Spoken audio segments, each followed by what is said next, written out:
Every year we get plenty of sequels and like the latest yearly sports game, but there are those certain games that feel like they have something a little bit different going on. Some games that really have some ambition, be it with graphics, storytelling, revolutionary new gameplay mechanics, something. These are the games that stand out and the ones we look forward to the most every year. So today we're just going to take a quick look and break down 10 ambitious upcoming games. Starting off at number 10, we have Black Myth Wukong. This game has been in development for a while now, and I'll be totally honest, we have put it on a lot of GameRank's top 10 lists, but we've always just kind of talked about what it is. It's a Chinese mythology Dark Soulsy action-adventure style game with seemingly really good graphics. We've seen a lot from this game so far, like I mentioned, like the really stunning visuals and presentation, but also larger-than-life, over-the-top boss battles with cool animations, a lot of really fun attacks and different weapon styles the main character uses,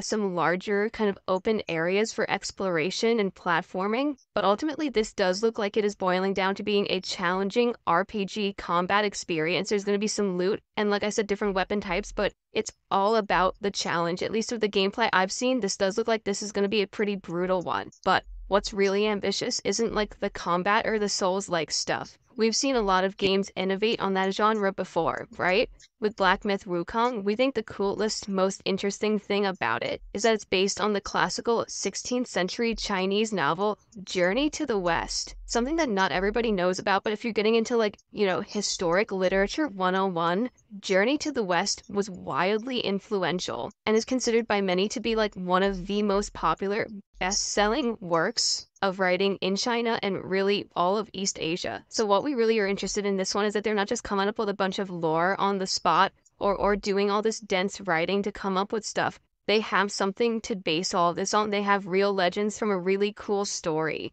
You're playing as this monkey guy, yes, but he's based on Sun Wukong, one of the main characters from Journey to the West. For all that stuff, I think it's potentially really exciting, maybe to get more people into reading books. I feel like not enough people read books anymore.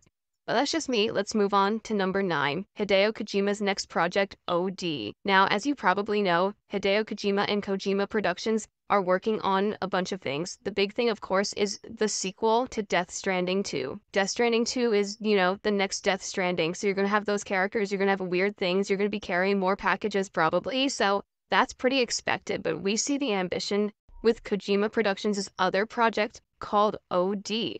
This is a Xbox collaboration, and I know recently Xbox has closed studios and, probably canceled some projects, so who knows, but as of right now, Kojima Productions is working with Xbox and using their cloud technology to develop this experimental and strange horror game. Now, I'm in for this just as a Hideo Kojima fanboy, knowing his passion and interest in horror and what we can really get from that. Anytime Hideo Kojima has leaned into horror, it's been really cool. So to have a game focused completely around that experience, I definitely want to see that.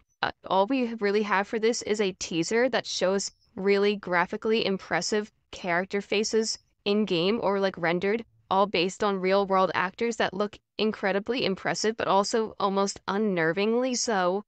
This trailer, when you watch it with like a good sound system or headphones or something, the audio design and the editing can actually be pretty frightening. It's a lot, it's pretty intense, so we're hoping that carries over to the main game, which Kojima has said that he is teaming up with famous horror directors to work on. Along with that, it kind of being an experimental thing blending cinema and game.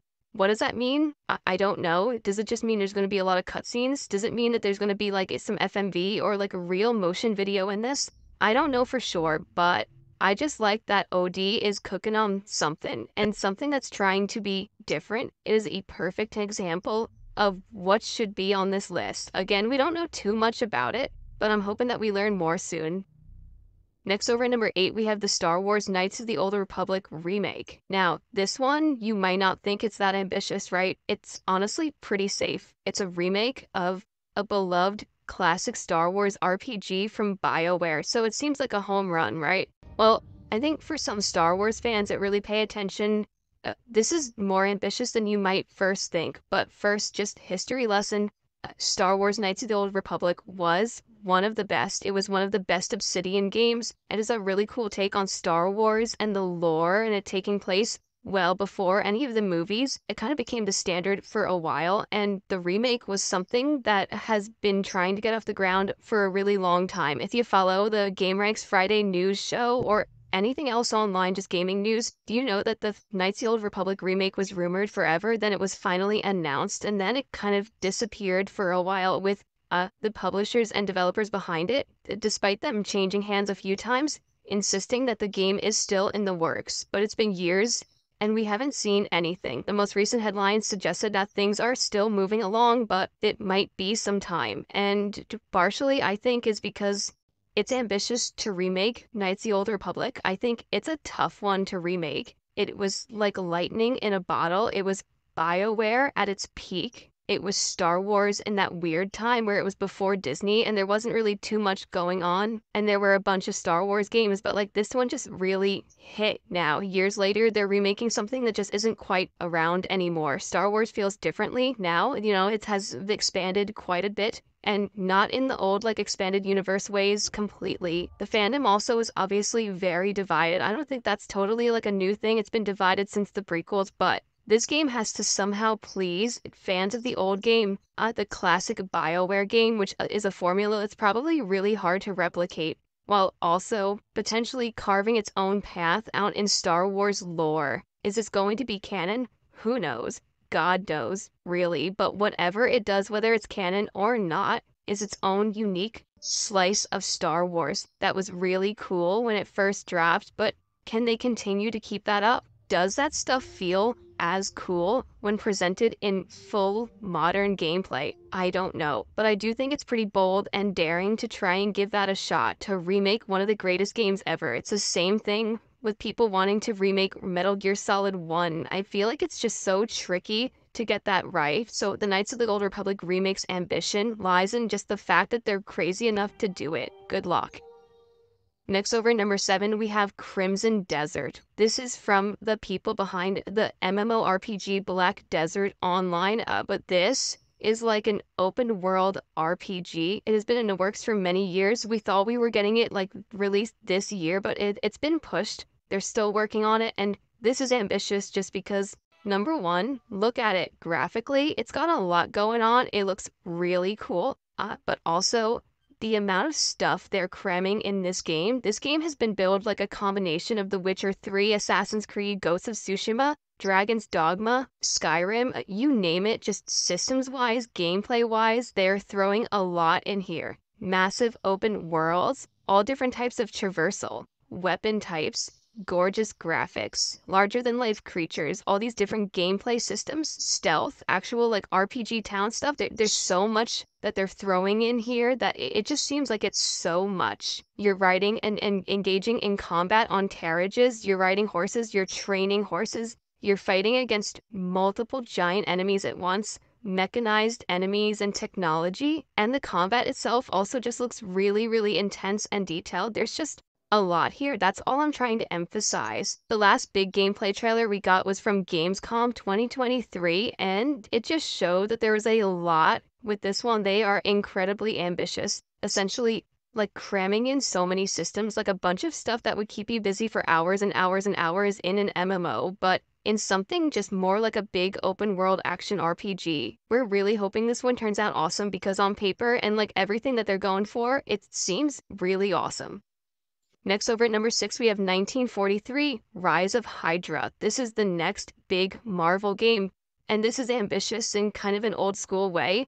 When they revealed the first look at this game, showcasing the NVIDIA graphics and how this was all in-engine, it almost feels like an old school game reveal where it's just crazy budget, big action adventure stuff, wild set pieces and cutscenes, and you just don't see tons of these anymore. Like, is it getting unsustainable to make these big crazy things? I don't know, but they're trying with this one. They got Marvel money, and with it being so bombastic and gorgeous and cinematic and adventurous, Amy Hennig is behind the wheel.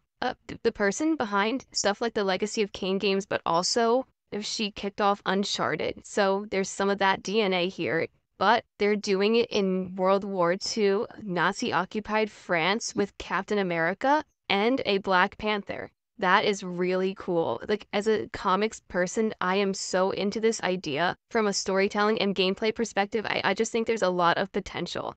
The trailer that we saw even teased like a little showdown between this Black Panther, which is T'Challa's grandfather, and Steve Rogers' Captain America. There's also apparently other Wakandan spies. There's probably Shield and Hydra spy stuff going on here. I'm just really excited to see how they take on the Marvel universe. I mean, less of an MCU thing and more of like a Brubaker comic type thing. But that's where the ambition really lies for us here, is like when you just like write down the bullet points. It's like, okay, World War II, Nazi occupied France, Black Panther and Captain America running around, big cinematic action. I don't know, that just sounds to me like a crazy fever dream, and I'm all for it. I don't know when we're actually going to see this thing. And also, it almost looks too good to be true. Graphically, I see this stuff, and I still, maybe it's from like the early 2000s, seeing those gameplay trailers that just were total BS. I see this and I go, yeah, okay, we'll see. But if it looks anywhere near as good as this, and it nails those ideas, like those bullet points I mentioned, this could be awesome.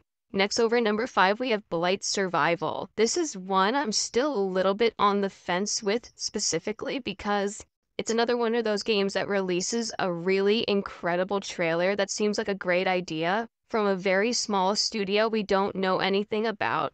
And that's it. I mean, we've seen it with The Day Before. That happened recently, but Blight Survival's been on our mind for a little while, because if it does turn out to actually be as cool as this trailer is, it's a good idea. It is essentially a co-op hack and slashy extraction game with you and up to 3 other players essentially running into this plague-ridden no man's land between 2 kingdoms. So not only is it like just a couple of player co-op extraction thing, it's got like very realistic, almost cinematic graphics and weighty physics-based and directional gameplay. It almost looks like For Honor combat, where every swing matters, everything is deliberate and slow and almost realistic as you're just like murdering creepy plague zombies. The visuals are stunning. The environments are like really like nothing we've really seen. It just looks very eerily realistic, but also has a good creepy horror edge to it. And to incorporate that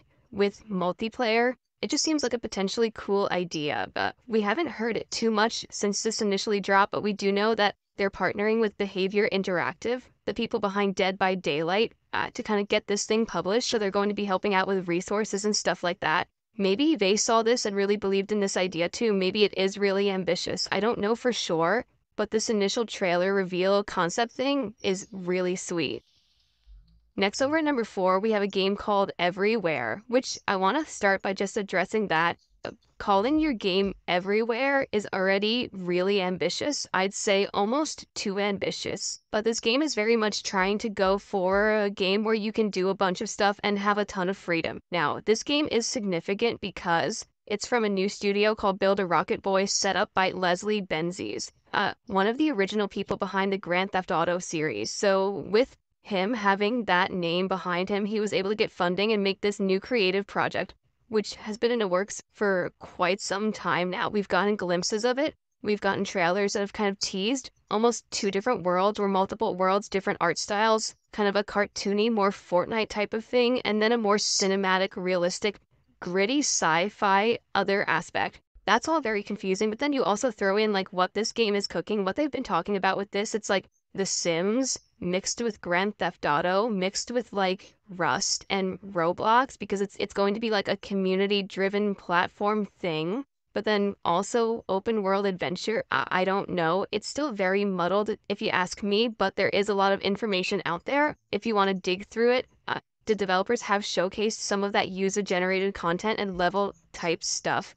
I really don't know what to make of it, but even if you don't really know what it is or you don't really understand it, you can appreciate the ambitions, because like I said, it's a lot of different genres they're trying to cook up here and come up with some kind of weird platform thing. If you ask me, I think players are starting to grow tired of this stuff at this point. We have our Minecrafts, our Robloxes, our Fortnites, our, even like Destiny or Warframe, the things that are keeping you busy, right? So for Everywhere to really break through this type of crowded genre and find their own player base, it's going to take a lot of work, but maybe it'll catch on. I don't know. It's still probably a while before they release this thing, but keep it on your radar. Next over at number 3, we have Judas, the next game from Ken Levine, the creator of BioShock and BioShock Infinite. With Judas, he's changing gears with a bit of a smaller team and going for kind of like a BioShock in space, but centered around kind of procedural storytelling where the game reacts to like the choices you make, and you essentially having 3 artificial intelligence characters or hologram characters to deal with throughout the game, and the more who you choose to side with, the game will react and change accordingly. So not only from a story standpoint, but also from like a gameplay standpoint. That stuff sounds really cool. A lot of really cool ideas on paper, and developers have tried many times in the past to make games that really react to what you're doing to, different degrees of success. But those types of concepts in a kind of Bioshocky game where you're running around on a space station, you're shooting monsters with cool guns, you're also zapping them with hand powers and hacking and doing all that types of stuff. I do think it's potentially a good idea. There's still not a ton of information out there on this one. There are a couple of previews out there. One, of course, by yours truly. I did with the Friends Per Second podcast I do. But even still, it's still in the works and we need to see more. But with Ken Levine at the helm, you gotta give him credit for always trying ideas. Those ideas may not always land with everybody, but at least he's trying something different. BioShock was weird, quirky, and unique. BioShock Infinite was weird and quirky and unique, and Judas is looking to be the same. Now down at number 2, we have Kingdom Come Deliverance 2. Now this one is getting by on ambitious, sort of because of the game that came before it. This is really the only sequel on this list, but it's ambitious just because it's expanding upon what they did with the first game, which the first game at launch, for all its flaws, was really dedicated to a hardcore RPG experience set in a historically accurate and realistic medieval Bohemia. So they're continuing that here with a bigger world, way more detail, way more to do, more customization, and the continuation of Henry's story. So with more budget, they can allow more customization, more detailed NPCs, bigger towns and cities, actually living your life, more realistic survival elements, building on what the first game had. And that's all we really know because it was just recently announced. It is coming this year, but we haven't gotten too much information about it. But even just glancing over like the bullet points for the Steam page and stuff, it does sound like they're just doing more, bigger and better, and the first game was really ambitious, so we're excited to see them really tap that potential this time around. Now down at number 1, we have Light No Fire. This game is ambitious because it is being dubbed the first truly open world game. We're exploring a full, actual world, persistently online, I guess, with other people. Now, this comes from the people behind No Man's Sky, developer Hello Games, which No Man's Sky had a lot of ambition and big words at launch, but it released and, it wasn't really that. It was a much simpler game that eventually became incredibly awesome. They put their money where their mouth was and they continuously updated that game, and now No Man's Sky is absolutely incredible and met the potential of what it initially was. Even though, people were kind of sold a bill of goods at first that wasn't that, at least now there's a happy ending. So with Light No Fire, they're going bigger and crazier with more fantastical elements, this massive world with a bunch of different biomes and more online play, and we're really excited to see how that goes. We know they've been working on this for a while, and we're hoping that it can meet those lofty ideas. As vague as they still are at this point, we don't know everything about it, but hopefully they've learned a lot from No Man's Sky, which did turn out to be incredible. So if this is anything as cool as No Man's Sky, I am definitely interested.